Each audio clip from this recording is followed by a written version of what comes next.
Alright, quickly, re-edit deck. Take out this, take out this. Lands. One more green source.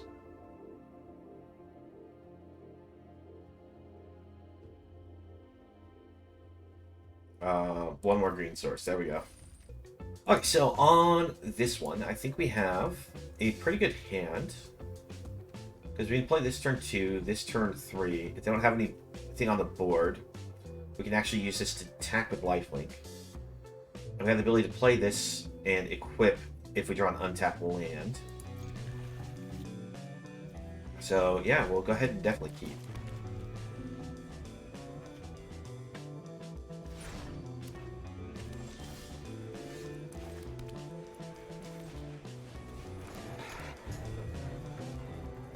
Okay.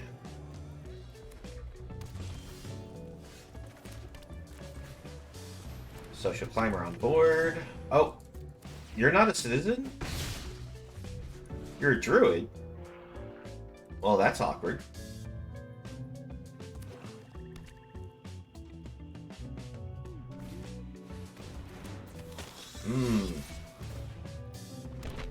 No blocks. Sawjack is a citizen, so here we go. Attack. Activate. And I'll be honest, this card isn't super amazing. It is a 1/4 Death Toucher that has the ability to, you know, immediately attack in to create this devil token. But as long as you have a devil token, it doesn't do anything else. Sacrifice one of them. I'll sacrifice this.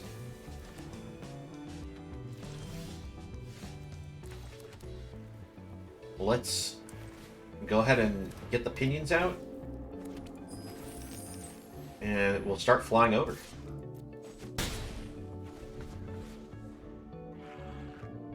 Because it's a 1/4 Death Touch, yeah. It's decent body.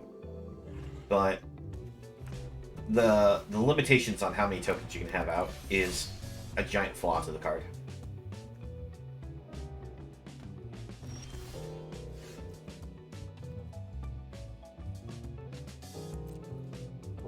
We'll attack in.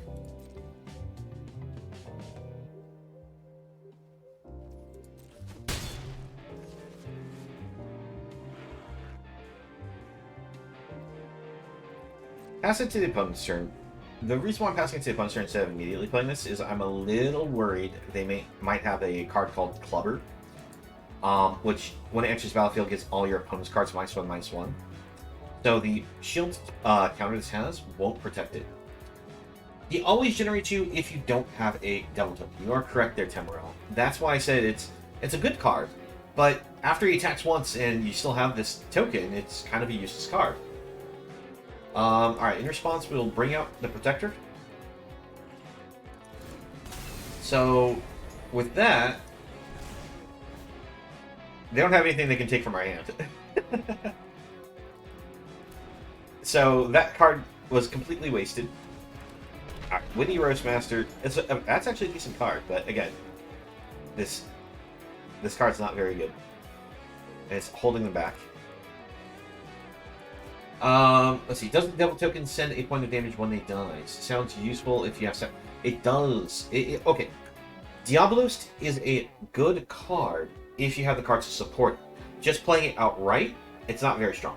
It's a 1/4 Death Toucher is what it is. It attacks once, it gets you the devil token. And if you can keep attacking with the devil token, it's at least, you know, a 3-point damage every turn. But the... we can always just keep taking, like I said, we can always just keep taking that point. Alright, let's go ahead and do a Rooftop Nuisance. Tap this down. That won't tap next turn now. We attack in. And thanks to Boon of Safety, we should be able to protect our side of the board and have the win. So we'll give them the GG's. This thing actually has Flash, which is cool, but it's not going to do anything to save our opponent. So they can play the cards that they've exiled with it. I guess they were just trying to see if they could spin into something they could make use of. But sadly for them, they did not hit anything. And we can just take the hit.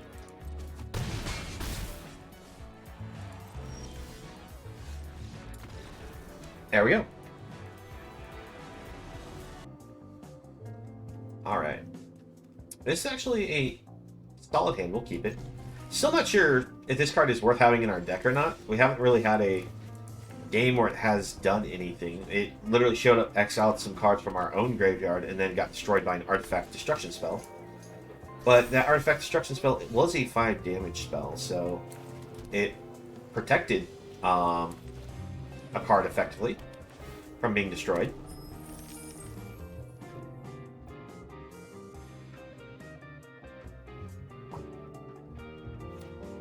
Alright, so I think we're just going to immediately sacrifice our treasure token and rush this Celebrity Fencer.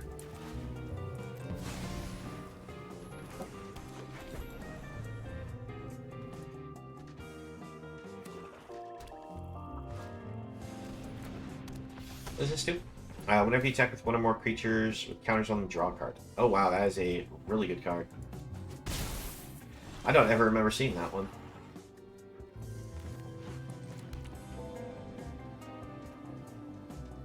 Let's go Social Climber. No tax. This means that we can actually block the agent potentially and prevent them from getting more draw with this angel.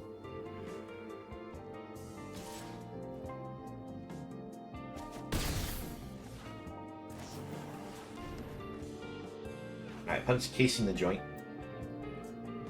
So they'll know what our next draw is.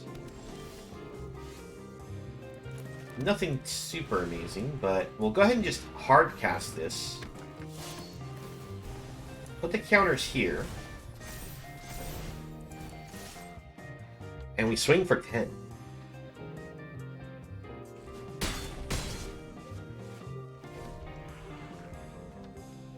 Thanks to this Rooftop Nuisance, we can actually tap down 2 creatures by sacrificing something of ours of 1 or greater power.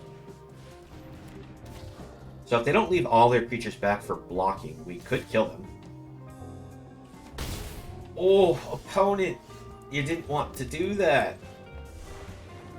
So yeah, we are going to tap you. We are going to sacrifice this. And we are going to tap you. And GG. Just to point out that we could actually do an extra point of damage. And an extra point of damage. So we actually had a fair bit of reach here. I admit, that was a little BM of me to keep playing, to show off what we could have done. I should have played these first, in all honesty. But yeah, there we go. We got it. Let's see here. A little risky keeping it because of just how few lands we have.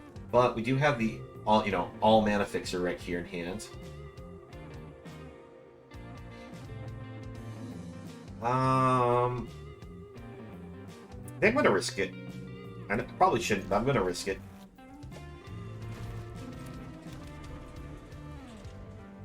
We are doing 17 lands, so we should draw a land. Because we're at about basically almost a 50% draw rate on the land right now. And you should never tell the game the odds of it, because it will always, slap you in the face with how statistics are wrong.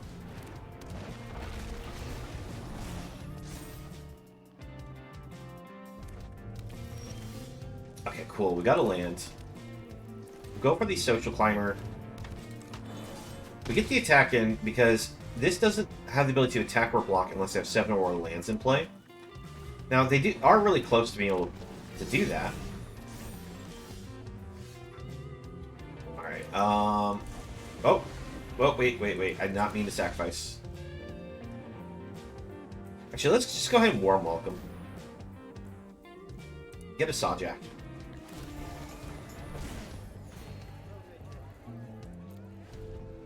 This allows us to basically double block and get rid of the security rocks.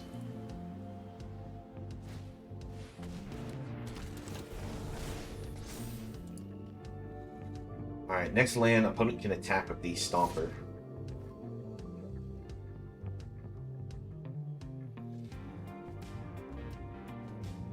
We'll take it.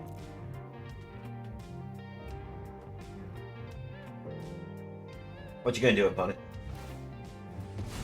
Oh, okay, so they're gonna color fix a land. We got another land, that's great.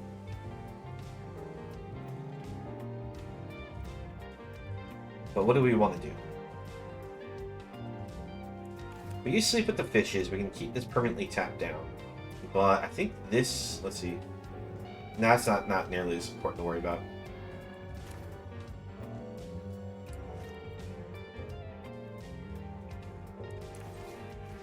I want to Sleep with the Fishes so that way I can bring out Strong Arm and pump the fish again so that we have this buff unblockable creature.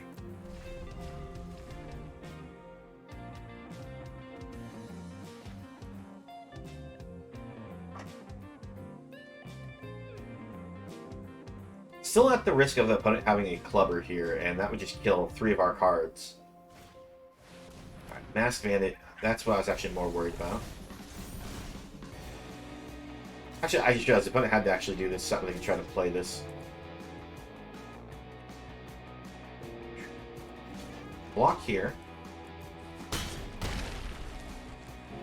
What that does is we can put the counter here.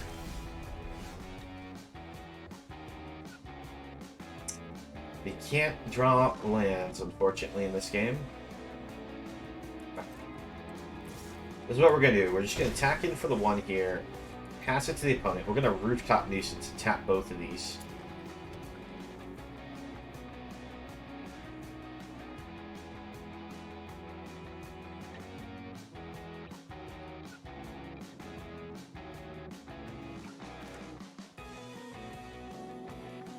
We can sacrifice the little 1/1 tip. This is a sorcery. Why am I treating it like an instant? It's a sorcery. Alright. Go for the blocks then.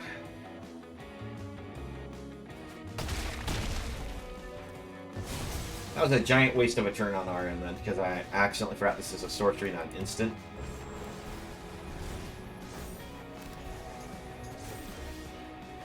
Well, we get the land.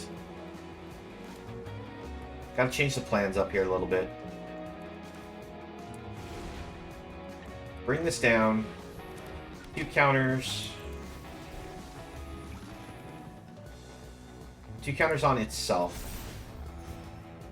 No attacks. This means we can double block for the bandits, and we can block for the revelers.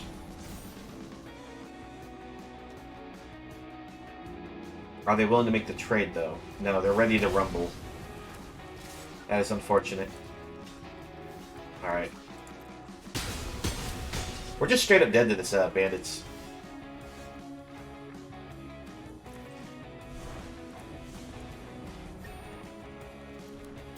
There's our lands. Why did you take so long to be found? Oh, jeez. Alright. Of course they find a 3-power haster this turn. Alright. We're just going to give them to GG's. We don't have any way to survive. Because we're going to be forced to block Ognis this turn. Next turn, the bandits can attack. And since they have Menace, we needed our other creature to be able to block. And we did get it. Alright, unfortunately, I'm going to take a mulligan on this hand. Reasoning. We have 0 blue sources with a double blue spell. And while Warchief is great, unless Tirsa doesn't do anything, so we don't actually have any play for a while. This is a much better hand, so we'll keep. I think we'll put Boon to the bottom. Again, we still don't do anything for a while, but these are just powerhouses. That's a good draw. I just realized a whole bunch of these cards are like druids, even though they don't look like they should be. Like, oop, that was a misclick. 1 second. This here, what about this looks like a druid? Answer, nothing. This makes more sense being a citizen or something, because it's a fencer. I've never heard of the idea of a, you know, druid fencer. It just seems weird. Snake? That's not a snake there on it. That's feathered stuff.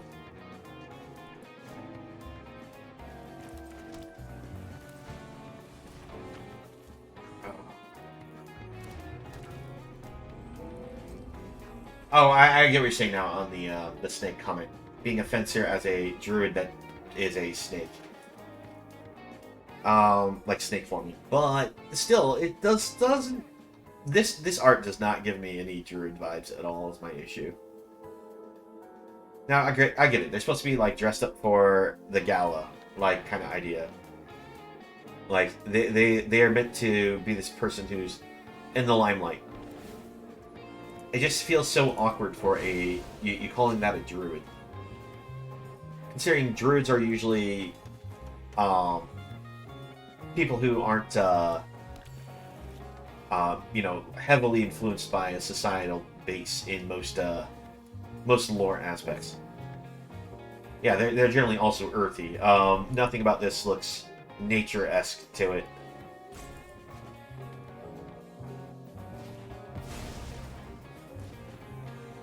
Alright, another Stomper for our opponent. It's 2 opponents in a row that we have to do with Stompers.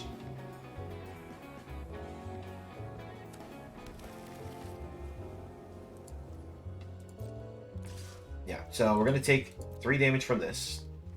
Because Vigilance Trample creature.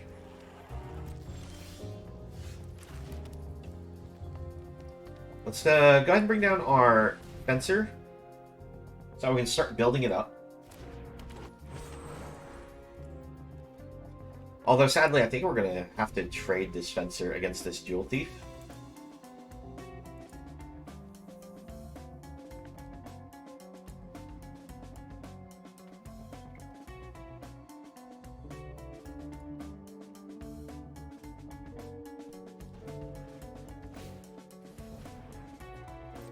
Oh, they got the Ominous Parcel.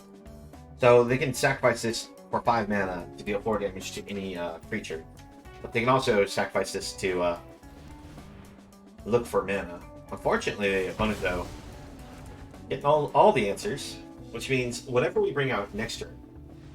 Oh, never mind. They're sacrificing the parcel.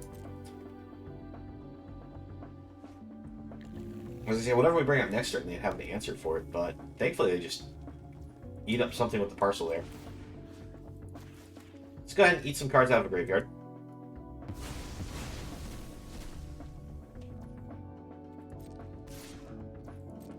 No blocks.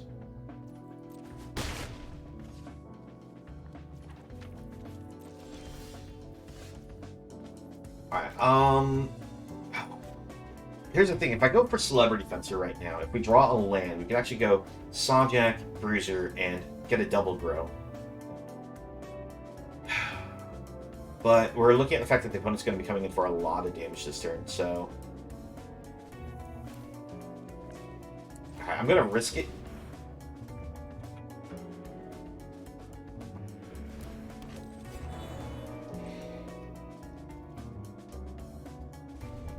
I'm also going to eat the 1 card out of their graveyard next turn. That way, next turn, if we fail to hit the cards right, we always have the option to case the joint, so that way we have double cards in our graveyard and use this as a big blocker by crewing it with Civil Servant.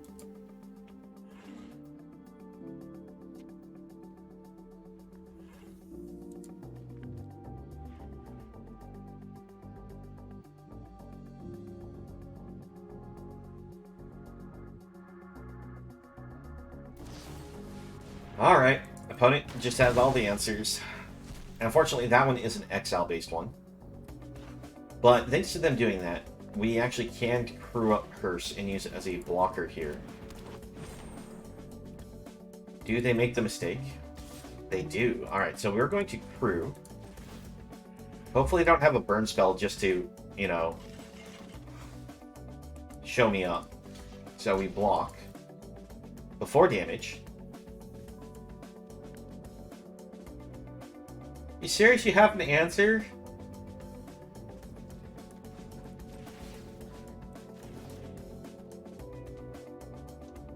man, that is rough if the opponent has an answer.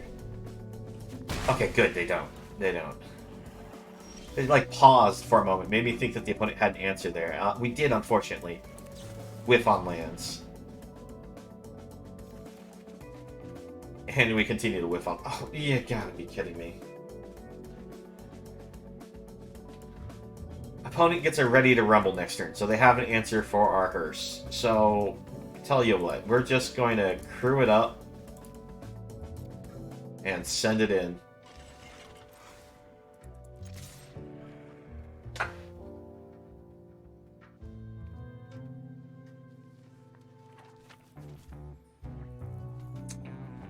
That is 3 removal spells for our opponent. That's like, or technically a 4th one if they wanted, but luckily they decided just to cash it in for land. I guess they want to get that Topiary Stomper active.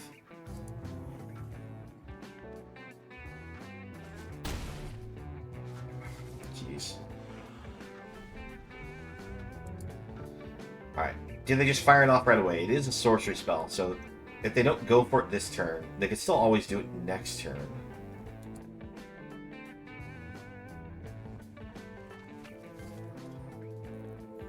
I'll be honest, this one, even though it looks like it's part of the, you know, the aesthetics of the place, still has at least a somewhat of a druid feel to it with its art. So I can believe this one. Still, I would still think this would be a citizen, but that one at least feels a little more druid-esque. But yeah, so opponent does immediately ready to rumble, get rid of our artifact. Go for the social climber so that we can get some life back. And we'll follow up with the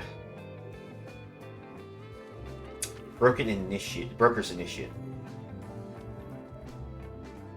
This way we can... The reason why I want to go for the Broker's Initiate is we can then tap it for the attack here. Get ourselves some 3 life points back. Since they still can't use this to attack or block yet.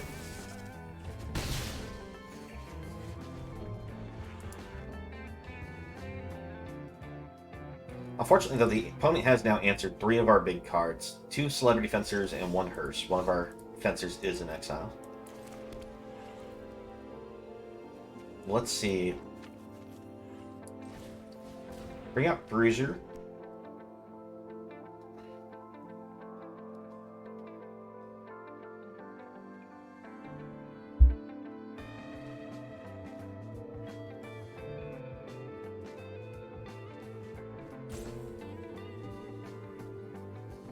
Opponent taking some time, thinking about their play. I don't know what kind of instant speed interaction they have, but they apparently have something.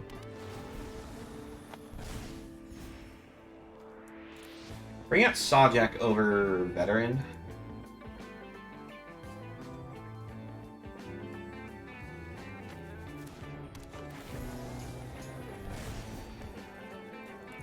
And we'll just attack with this again. I'm going to leave the Social Climber back still. There's a chance that the opponent has a pump spell that they can use to kill our servant. Now, there's also... Okay, so it was an X spell, Torch Breath. It's like, I knew they had something. So, let's see. Deals X damage to creature player, costs 2 less if it targets a blue card. Alright. This one's also an annoying card. Okay, so they're blitzing this card, so it's going to go away next turn. And they're making it so one of our creatures can't block this turn.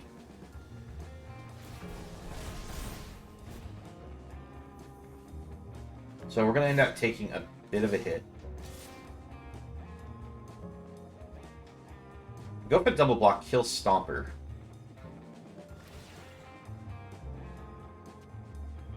Because we can block with Climber and Sawjack.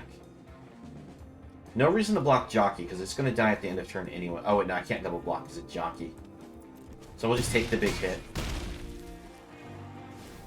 This is why Soloist is so annoying, because it makes it so you can't block off of its trigger.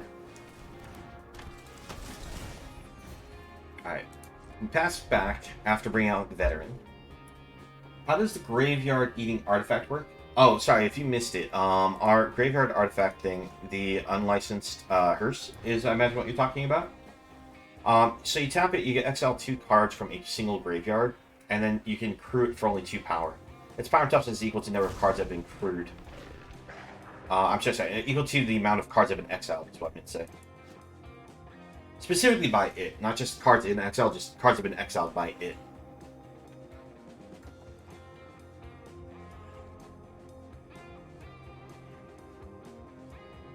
Alright, so opponent hit the blitz on this, so it's going to come in attacking.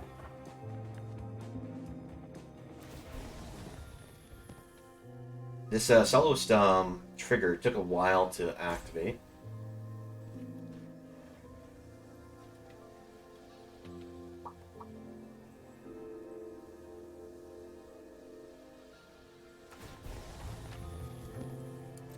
Mm-hmm.